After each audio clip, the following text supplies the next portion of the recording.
Hello students, we were discussing about ligands. What is meant by ligands? Ligands are ions or molecules which bound to the central metal atom or ions directly in a coordination sphere, right? And depending upon the number of donor atoms, these ligands are classified. The first classification is unidentate or monodentate ligands.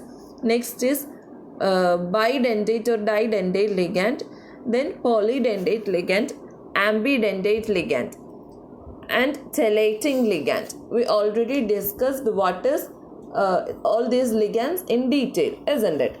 Next, we are going to see what is coordination sphere or what is coordination entity.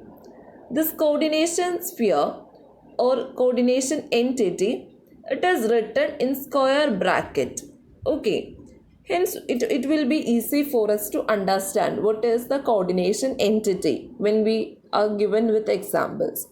So the central metal atom along with the ligands surrounding it, that is a coordination entity, and it is written in the square bracket. Then the atoms or ions or molecules written in this square bracket, they are non-ionizable.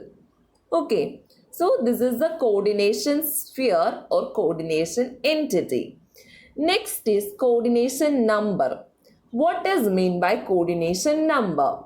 It is the total number of ligands surrounding the central metal atom.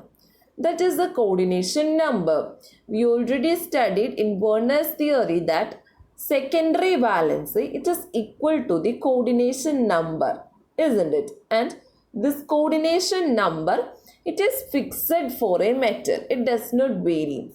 For iron, this coordination number, it is equal to 6. And this number, it will not vary. Okay, so this is all about the coordination number. Next is oxidation state of metal. Okay, we know that metal, it can be either positive or negative oxidation state.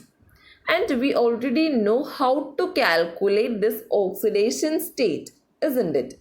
Now let's see how can we calculate the oxidation state of metal.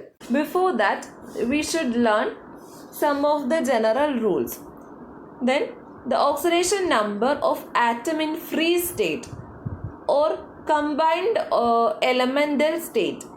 For such atoms, their oxidation state is 0. For example, fluorine F2, N2, O2. For all these atoms, the oxidation state is 0, or compound H2O. The oxidation state of that compound, it is equal to 0. Okay, that is the first rule.